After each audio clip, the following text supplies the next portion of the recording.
वो मानती थी कि बेटे घर की शान होते हैं। ये ले सावित्री, मिठाई खा, मेरे यहाँ पोती पैदा हुई है। ये सुनते ही सावित्री मुंह बना के कहती है, अरे तू तो लुट गई, बर्बाद हो गई, तेरे यहाँ लड़की पैदा हो गई। अरे तू ऐसा क्यों कह रही है? मैं तो बहुत खुश हूँ। अरे जब तेरी पोती के पीछे तुझे खर्चे पर खर्चे करने पड़ेंगे ना, तब ये तेरी सारी खुशी गम में बदल जाएगी। पहले लड़की की पढ़ाई लिखाई का खर्चा, फिर उसकी शादी का खर्चा। अरे आजकल की शादियाँ कितनी महंगी हो गई है, गहने बनाओ, लाखों रुपए पानी की तरह बह जाते हैं। लड़कियाँ तो सिर्फ खर्चा करवाने के लिए ही पैदा होती हैं। इस तरह लड़कियों के प्रति अपने विचार व्यक्त करते हुए सावित्री ममता को लंबा चौड़ा भाषण देके चली जाती है। अब तो आप लोग इस कहानी में सावित्री देवी का पात्र अच्छी तरह समझ गए होंगे। कुछ समय बाद सावित्री की बड़ी बहू भी एक लड़की को जन्म देती है। फिर क्या था, सावित्री पूरा आसमान सर पर उठा लेती है। हे भगवान, ये तो मुझसे किस जन्म का बदला ले रहा है? अरे मैं तो मंदिर में रोज आकर तुझसे कहती तो थी कि मुझे एक पोता चाहिए, और तूने मुझे पोती दे दी। इतनी मिठाइयाँ और प्रसाद चढ़ाने का क्या फायदा हुआ? तभी सावित्री की बहू निशा कहती है, क्या माँ जी, आप भी इतनी सी बात पर नाराज हो गई हैं? देखिए तो आपकी पोती कितनी सुंदर है, बिल्कुल आप पर गई है। अरे चुप कर, तुझे 9 महीने इतने महंगे महंगे काजू बादाम फल फ्रूट खिलाने का फायदा क्या हुआ? मेरे तो सारे पैसे बर्बाद हो गए। ये सुन सावित्री का बड़ा बेटा अजय कहता है, माँ तुम सिर्फ नाम के लिए 2020 में रहती हो। असल में तुम्हारा दिमाग सैकड़ों साल पुरानी सोच रखता है। आज के जमाने में लड़का और लड़की में कौन फर्क करता है? मैं तो बहुत खुश हूँ कि भगवान ने मुझे लक्ष्मी के रूप में बेटी दी है। लेकिन सावित्री पर अजय की बातों का कोई असर नहीं होता। नालायक, अपनी पत्नी की ज़बान बोल रहा है। मेरा बड़ा बेटा तो हाथ से गया। लेकिन सावित्री देवी हार मानने वाली नहीं थी। वो पोते की चाह में अपने छोटे बेटे विजय की शादी करवा देती है। कुछ समय बाद आखिरकार वो दिन आ ही जाता है जब सावित्री की छोटी बहू गर्भवती हो जाती है। सावित्री इतनी खुश हो जाती है कि वो बच्चे के जन्म से पहले ही सारे मोहल्ले में ढिंढोरा पीटने लगती है। ये क्या सावित्री, तू तो पोते के जन्म से पहले ही मिठाई बांट रही है। पहले पोता पैदा तो होने दे, और फिर क्या पता अगर पोते की जगह पोती पैदा हो गई तो। ये सुन सावित्री चिढ़ जाती है। अरे अपनी काली ज़बान मत चला, मेरी मिठाई खा के मेरा ही बुरा सोच रही है। बड़ी आई, ला मेरी मिठाई वापस कर। देख लेना, इस बार मेरे यहाँ पोता पैदा होगा, पोता। लेकिन ठीक इसका उल्टा होता है। सावित्री की छोटी बहू भी एक लड़की को जन्म देती है। सावित्री फिर से रोना धोना शुरू कर देती है और अपनी छोटी बहू को कोसते हुए भला बुरा कहने लगती है। देखते ही देखते ये सावित्री की रोज की आदत हो जाती है। एक दिन उसकी इस आदत से परेशान होकर विजय अपने भाई अजय से कहता है, भैया माँ खुद एक औरत होकर हमारी बेटियों को पसंद नहीं करती, उल्टा उन्हें रोज कोसती रहती है। मुझे माँ की ये आदत बिल्कुल पसंद नहीं आती। अरे तो ठीक कहता है, मैं भी अब माँ से तंग आ गया हूँ। अच्छा, तो अब तुम दोनों इस तरह पीठ पीछे मेरी बुराई भी करने लग गए हो? नहीं माँ, हम चाहते हैं कि घर में शांति बनी रहे। हमें हमारी बेटियाँ बहुत प्यारी हैं। मैं नहीं चाहता कि वे तुम्हारे ताने सुन सुन कर बड़ी हो, और इसीलिए हम दोनों ये घर छोड़कर चले जाएंगे। हाँ माँ, मैं भैया की बात से सहमत हूँ।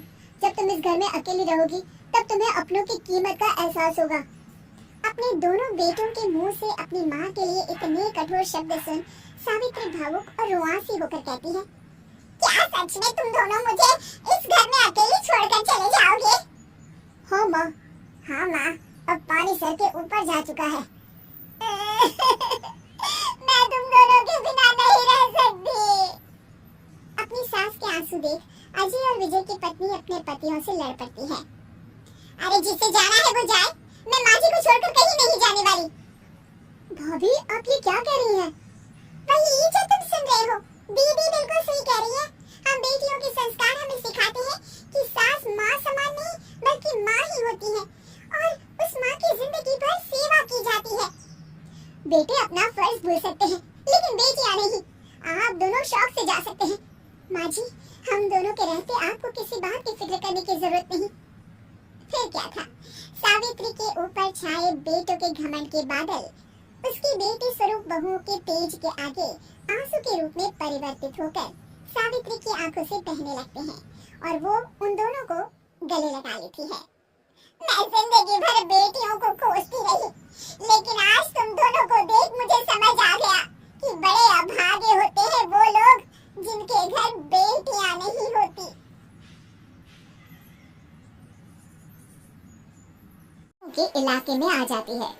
गांव वाले किन्नरों को उसी इलाके में रखा करते थे, क्योंकि वो लोग किन्नरों को पसंद नहीं करते थे और उनके इलाके में रहने से मना करते थे। तो किन्नरों ने उसी गांव में अपना एक इलाका बना लिया था। जब किन्नर लोग देखते हैं कि एक गर्भवती महिला रोते रोते उनके इलाके में आ गई है, तो सारे किन्नर कमला के पास जाकर उसका हाल पूछने लगते हैं।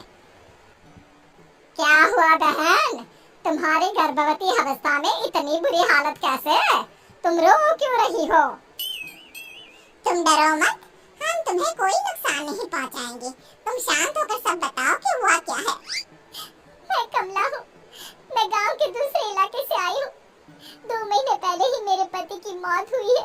मुझे गांव के लोग मनहूस मानते हैं, क्योंकि मैं विधवा हूँ और गर्भवती भी। वहाँ के लोग मुझे खाने के लिए कुछ बेचने के लिए भी तैयार नहीं, जिससे मेरा गुजारा नहीं हो रहा था। कोई बात नहीं कमला, हम तुम्हारा ख्याल रखेंगे। किन्नर लोग कमला को एक खाली घर में रहने के लिए जगह दे देते हैं और उसकी देखभाल भी करते हैं। कुछ ही महीने बाद कमला अपने बच्चे को जन्म देती है, पर अफसोस कमला बच्चे को जन्म देते ही अपनी जान गंवा देती है।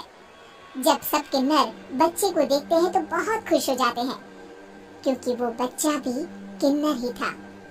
कमला ने एक किन्नर बच्चे को जन्म दिया था। अब इस बच्चे की देखभाल कौन करेगा?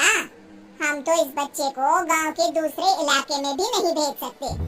अरे तो क्या हुआ, इस बच्चे की माँ नहीं रही तो हम इसे पालेंगे। अब ये हमारे इलाके में रहेगा, हमारे साथ रहेगा। फिर वो किन्नर उस किन्नर बच्चे को गोद ले लेते हैं, उसका नामकरण कराते हैं। उस किन्नर बच्चे का नाम शक्ति रखा जाता है। देखते ही देखते शक्ति बड़ी होने लगती है। उसके रंग रूप बहुत सुंदर थे, वो बहुत सुंदर किन्नर दिखती है। एक दिन शक्ति एक किन्नर से पूछती है, माँ जी सुनिए ना, ये गांव के दूसरे इलाके में भी तो लोग रहते हैं, तो हम वहाँ क्यों नहीं जाते? हम उनसे अलग क्यों रहते हैं? शक्ति, क्योंकि वो लोग हमारे जैसे नहीं, वो लोग हमें पसंद नहीं करते, इसीलिए हम उनसे अलग रहते हैं। क्यों? वो हमें क्यों पसंद नहीं करते? मुझे एक बार उस इलाके में जाना है, मैं एक बार वहाँ जाकर घूम कर आऊँ। शक्ति, खबरदार, जो तू उस इलाके में कभी भी गई तो अपनी जान नहीं गंवाना चाहती तो उस इलाके में कभी कदम भी नहीं रखेगी, समझी? इतना कहकर वो किन्नर वहाँ से चली जाती है। शक्ति उस किन्नर की बात सुनकर बहुत रोती है।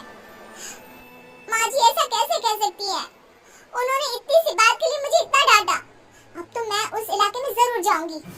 फिर एक दिन शक्ति गांव के दूसरे इलाके में चुपके से जाती है। ये लोग तो हमारे जैसे ही इंसान हैं, तो ये हमसे नफरत क्यों करते हैं? जब शक्ति उस इलाके में पहुंचती है तो गांव के सारे आदमी उसके रूप से मोहित हो जाते हैं। वो लोग ये अंदाजा नहीं लगा पाते कि वो किन्नर है। शक्ति की सुंदरता देखकर सारे गांव वाले उसकी तारीफ करने लगते हैं। तभी गांव का चक्कर लगाने गांव के जमींदार का बेटा हर्ष वहां पहुंचता है। हर्ष भी दिखने में बहुत सुंदर होता है। जब हर्ष ने शक्ति को देखा तो वो भी उससे मोहित हो गया, और जब शक्ति की नजर हर्ष पर पड़ी तो वो हर्ष को देखकर मोहित हो गई।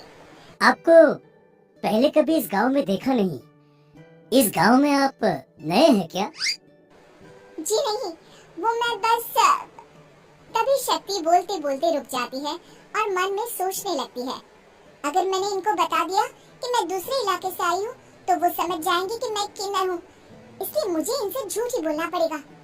शक्ति हर्ष को कहती है, जी हाँ, मैं इस गांव में नई आई हूँ, यहाँ अकेली रहती हूँ। वैसे आप कौन है? आप भी इसी गांव में रहते हैं? जी हाँ, मैं इस गांव के जमींदार का बेटा हूँ। आपको किसी भी चीज की जरूरत पड़े तो आप मुझे बता देना, मुझे अच्छा लगेगा। ऐसे ही शक्ति और हर्ष एक दूसरे से रोज मिलने लगते। वो दोनों अपने प्यार का इजहार करने एक दूसरे से मिलने जाते हैं।